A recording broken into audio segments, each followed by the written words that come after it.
Hello, friends, and welcome to Season 8 of the Future Ready Librarians podcast series, Leading from the Library. This is a podcast for all librarians wherever you are in your journey. It is filled with amazing guests, important topics, and engaging conversations that will inspire, engage, and support all of us as future ready librarians. I am your host, Shannon McClintock Miller. I am the district teacher librarian at Van Meter Community School in Van Meter, Iowa, and I serve as the Future Ready Librarians leader. I have the pleasure of working within my library and school community and also with others around the country and world through Future Ready librarian events, conferences, consulting, writing, and more. I am honored to bring these voices and the work of others to our podcast and to all of you. For today's episode, I am really happy to invite my friend Liz on, and we're going to talk about something that I too am very passionate about, and that is being future ready with less tech. And I think that it's so important to think about these things because of how much technology our kids use and what they're around, not only at school, but also at home and just in the environment that we're part of in our digital world. And so one thing I think that we can do as librarians is really support our kids and our teachers when it comes to thinking of ways to use less technology. And so, Liz, I'm happy to have you on. And I just want to start by having you introduce yourself and tell a little bit about what you do as a librarian, where you're at, and who you work with. Thanks so much, Shannon. I'm excited to be here too. I was saying I'm starstruck that I'm chatting with you. This is my ninth year in library in Downers Grove, Illinois. And then before that, I was a third grade teacher and a fourth grade teacher for 7 years. So yeah, I work at a K through 6 building. So yeah, we have so many different grades and kind of different skill levels, but it's so great to see all of them. So yeah. I know, isn't that fun? I love it too. I work in a building with preschool to 12th grade. I And know so, that's crazy. Every so time you say that, that's crazy. yeah, it's so awesome because I get to work with like all the kids from our little bitties to all the way. Hmm.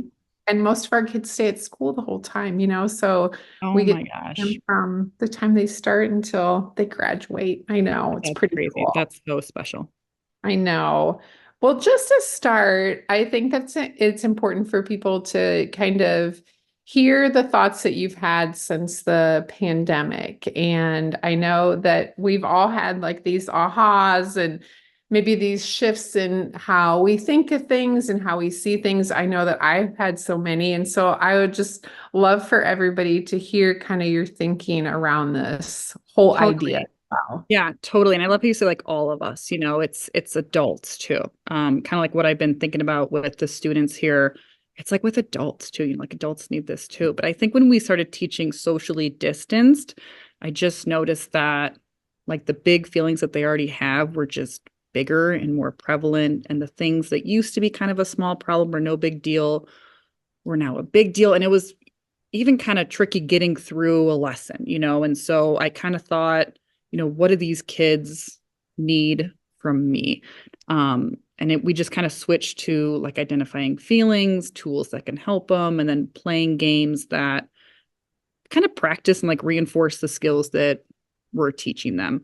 But yeah, and then last year I did a summit, like a virtual summit in May about screen time and mental health. And that just kind of opened my eyes too. It kind of gave me what I've been searching for, like, how is this affecting kids with anxiety? And what are the stats on this? And, how can we help them and help parents? And it was such a it was like a 4-day like seminar that you could do online. And it was like with psychologists and doctors and, the police force and just everybody with stats on how to help these kids. And I just thought we definitely need to focus more on a balance. And I've been such a big tech person. I still am, but I think remembering that kind of how you started, they might not need that right now.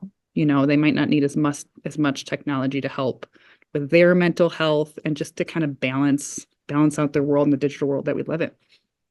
Well, and I think that it's not that we're saying or you're saying like that they need less. It's just that in the library, there's so many things too that we can do that really just support them in different ways and also like things that we can teach our teachers to do, right? And work together. Like we do a lot with our related arts at Van Meter and a lot of collaborative projects like with our STEM and our guidance counselor and our art and music and just all coming together to be able to support our kids in different ways outside of what they're doing in their classrooms. And I think that is something that is just so neat. And I'm sure that when the kids come in to your library, like they love that. And I would love just to know like what it looks like when they come in, like what kind of things are you doing with them where you focus more on those things and less technology too? Yeah, we typically will start with like a mindful warm up. And sometimes it's like a video. Like I love the mindful teacher. I think that's her name on YouTube. But she'll start with maybe like a 1 or 2 minute, like a mindful looking or like a mindful breathing, sort of like Go Noodle. Um, but I just kind of like how it's like a slower um sort of tone. But yeah, we'll usually start with some sort of mindful warm up, or it might even be like, I think it's called like fitsanford.org or Health Sanford has like mindful counting, mindful looking, where we'll just sit there and be like, okay, now come in and pick a color in your head and try to find 10 things that have that color. And I'll kind of model like how we don't want to go fast. We don't want to clutter our brain. If you want to breathe in between the times that you're finding those colors, and they'll just like kind of look around and like they'll kind of show their fingers. And it's just to get them set. Me too. Like, how it is like between classes, like you just are so flustered and I don't like feeling that way. And so like I need a break, they need a break. Transitions are huge for them to get a kind of a second. They might be coming from recess or like a really hard math problem or something. So giving them that time, to kind of focus. And then yeah, it sort of depends. Like I'm going to start my zones lessons after spring break because I feel like that's when we all need like to regulate our feelings and our emotions. But the zones of regulation is a curriculum that I got introduced to when I first started teaching. It's by Leah Kuypers, I think is her name. She started it. And you just put your emotions into different zones. There's 4 different zones: the blue, yellow, green, and red. And the blue zone is like tired or bored or sick. The green zone is like calm, ready to learn. The red zone is angry. And the yellow zone could be like worried, excited, frustrated. And so we learn to identify our feelings and then learn what zone we might be in. And then we just talk about tools that work for them in that zone. So we all might not have the same tools, and just kind of giving your body what it needs. And again, I just feel like especially after the pandemic, and again, I use it like adults. Like I just feel like we all need to kind of take a step back and recognize like, how am I feeling and what do I need to help with this? That sounds like something that we all could use too in our, I in our 100%. Yeah, and and just like being, I think like mindful of how, we're feeling. I think totally. that is so great. I know I think about too, like all of the ways that, the books that now, especially now, I think are being written and even things like, Pebble Go, they have in there now, like even articles in their health section.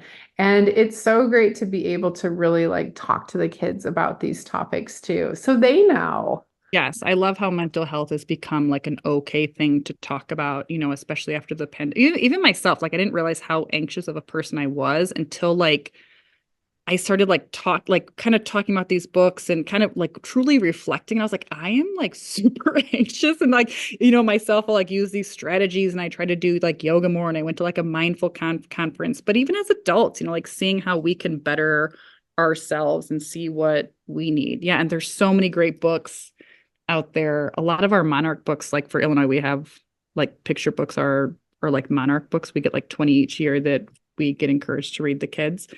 And so many of the Monarchs in the past few years, like The Magical Yet, The Proudest Blue, Mel Fell, it's kind of all about like trying again and how are we thinking about things, and just like like social emotional kind of lessons for us to think about.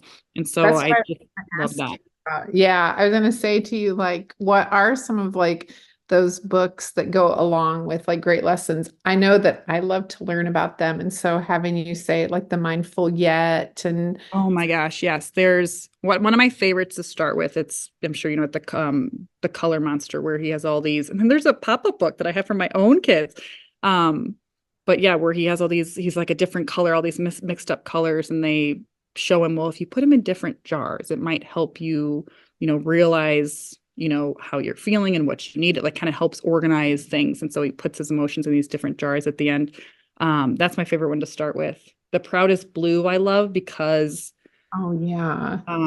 the mom at one point, so she's feeling down because people are making fun of her with her hijab, and the mom tells her, I love it. It's like self-talk that she uses. She tells her those words are not yours. Like don't keep them, give them back. And one of the tools we talk about is self-talk. Like how can you talk to yourself and how can you get through this problem? And that's just such a great example of knowing that what they're saying doesn't make it true about you. Potato Pants is such a great one. That was a monarch a few years ago. He gets so angry and he like negative self-talk and he like freaks out. That's by Lori Keller. That's one of my favorites for the red zone. Sour Grape is a good one for the red zone because he's just so sour, for lack of a better word. Don't Blow Your Top and Green Light are two that I just read. I saw at our Anderson's bookstore in town. Oh my gosh, they are so cute. Don't Blow Your Top is like these two volcanoes, and they work on the tools like breathing and, kind of self-talk. And there's one other tool that they chat about. And then Green Light is this cute little green light, like a traffic light. And he doesn't feel like he's enough because every time he shines, like people leave him and they just leave. And at one point he has like, I think he takes a second for himself and it's all dark.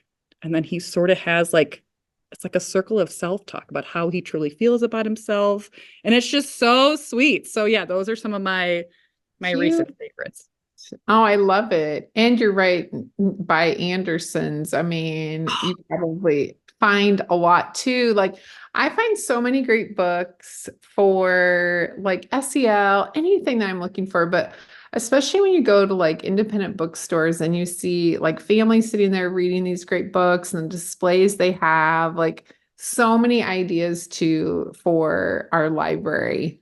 I zip over there during lunch at least 2 times a week. And then our Anderson's is right by like the same parking lot as our public library. And our public library could not be any more supportive with our district, just great with activities. It's just having them side by side. I have to zip over 2 times a week. It's the best. Lucky. Yeah, it really is. I walk in, I'm like, oh God, I have to get back to the kids. But yeah, I walk in, I'm like, oh, I just Love love it. having both of them there. It's the best. That is so cool. I love that. So, do your kids have like a favorite book or a game or a lesson that you do? Anytime we do a game, like we'll do morning meeting games again, which is like another program where like we'll do a greeting and like it's called an activity, but it's really like a game. Um, 1, 2, 3, look is a fan favorite. It's where you stand in a circle and they all have their heads down and you say 1, 2, 3, look, and they have to look at someone in the circle. And if you're both looking at like each other, if two people are looking at each other at the same time, you sit down and you're out. And so we practice like eye contact, like being honest if you are looking at someone, and just like practicing how to lose. And so it's great when they usually look at each other, they usually like laugh and then sit down and they're out. Sometimes, they get like, oh, I wasn't looking at them, and we chat about like, just be honest. It's just, we talk about some of those tools that, we're learning in class with some of these picture books. Um, Typewriter is one that I do with the older kids. They have to like cross their arms with the person next to them and they have to just like bang their hands on the table in order, but it gets confusing because the other two person's hands are in front of you. And it's just a bunch of laughing. And again, it's like each game has like a skill with it. But what I love the most is just like laughing and being silly. And they need that. And I need that. And we're reading Save Me a Seat right now for One School, One Book. And in the book, they mention like wink murder, which is like the same as Frogger. And that's when we like sit in a circle and there's a detective trying to figure out who the Frogger is. And the Frogger like will stick out their tongue at someone in the circle and that person has to go like this. And the detective has to like figure out who the Frogger is. And so we've played that with every grade this week.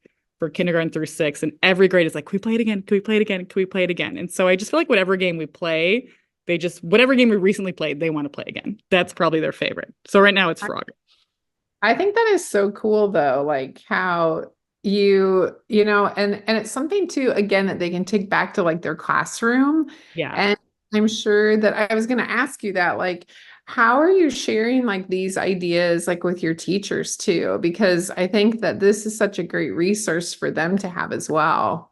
A lot of times, the good thing is the zones our whole district is now doing, which I'm like obsessed with. We all just got training on it. And so I shared emails with them, like, check out these books. Like these are like I put like slides together that kind of make it easy to teach something. So I'll have slides that give like videos about the zones and then nice graphics about it, and then a picture book and then a game. It's like very easy to like do it. You present it and everything's there for you.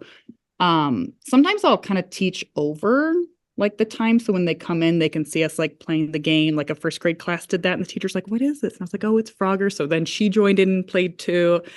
Yeah. And if I send them things, I try to make it easy. Like I'll leave books like in the lounge or the copy room around like beginning of the school year, like after Christmas break, that has to do with some of these. And like they just kind of write their name on a sheet and just grab the book if they want it for a read aloud. Or I'll send out like on Google Slides how you can do like publish to web, and it can just make like a simple, almost like a website out of that slide. I'll make that so the kids can then have it to click on it. But yeah, I try to like front load the kids and then give the kids a slide that they'll have on their iPad, that then I'll say, okay, if you have extra time in your class, you can do this. And then the teacher's kind of learning about it from there, because the teachers don't need more on their plate. So I'm trying to like front load the kids, and then they can kind of bring it back to their classroom, or just make it like, oh, kindness week is coming up. Here are some things you guys can do in class. Try to make it like easier for them as well, to just give them a bunch of resources. So I think that's great. I know I always try to focus, like we have our little book hub in our library where they can just come and take books for their classroom, the teachers. And a lot of times I'll try to throw in books that are around, topics that I think would be helpful for any class to read. And I know that they really appreciate that too. And yeah, so totally. Yeah. love those things. So if people are listening and they think like these are some things that I would love to do in my library, what are just some tips to get started? I think this is going to sound weird, but I think my biggest tip is just knowing like whatever you're doing is great, and try not to compare yourself to somebody else, because I feel like that can be like a whole mental thing as well. But if you want to try something like this in your class, like read The Color Monster, that's a super great start. And then, or just if you want to play one of the games, like just play the game 1, 2, 3 look that I was chatting about. You don't need anything. And another thing too with some of the games is you want to start off easy, where the kids aren't where they're not put on the spot. So 1, 2, 3 look, like nobody's put on the spot. Like there's not like even with Frogger, someone's put on the spot because someone's like the Frogger, and some kids don't think they're doing it right or sneaking up. You know what I mean? You want to be careful how you start it. But yeah, I just think read The Color Monster, or you can even follow like the Zones of Reg on Twitter. They have just great ideas. But just start slow, and whatever you're doing is great, and that's what you need. And That's yeah, what we all do, right? Like I think about, you're talking about the kids, but we all need that as well. totally. Yeah. I think that's the important message here. I have a couple things that I thought of that you should check out too. Super Deville. If What you is it have called? called Super D, like Okay. D, the letter D, Ville. And they have put together this amazing site with videos from kids Ooh, who teach kids all about like SEL skills and kind of the things that you're talking about. I think you would absolutely love that. And you said Save Me a Seat, one of my favorite books of all times. And the author has done some Zooms with us. So if you haven't reached out to them, okay. you should, because they were great. So two things Well, that I thought of during our little talk too. I love thank it. you. Librarians are the great at sharing ideas, right? We really like, not to brag, but like, yeah, you know what I mean? Like, even if someone's like, where'd you get those jeans from? I'm like, oh, I'll send you a bunch of links. Like, I just like getting things for people. You know what I mean? Like, Oh, I love that. I know we're so helpful. And Mhm. this is so helpful too. It's something that we all need to think about. And I thought, too, like even in all the things that we do around our lessons, if it's researching or coding or using some new technology tool, like all of the things that you mentioned are things that we can work into what we're already doing in the library or in our classrooms. And I think that is the important part to remember as well. And so we just appreciate all the ideas that you gave us. And where can people find you online? Because I know they're going to have questions. I'm on Twitter for Liz. My handle is Liz Stroud Lib. So LizStroudLib. I try to post a lot of stuff. It's more for me to remember like the next year. I'm like, what did I do for this? It's kind of like my portfolio. But I try to share like things that I make or things that I do on there. So Well, thank you so much, Liz. And it was just an honor to have you on. And I can't wait to keep following all the amazing things that you do in your library. thank you. Likewise. As always, thank you to all of our listeners for joining us for this episode of the Future Ready Librarian podcast series, Leading from the Library. And a very special thank you to our sponsors, Follett. You make a difference in our libraries, schools, and within our lives and that of our students every day. We appreciate everything you do. I hope you can take what you learned in today's podcast and put it to use within your practice as a future ready librarian. If I can support you in any way, please feel free to reach out to me on X or Instagram at Shannon M. Miller or to my email at shannonmcclintockmiller@gmail.com. I am always happy to help. Until next time, friends, keep finding ways to lead within and from your library.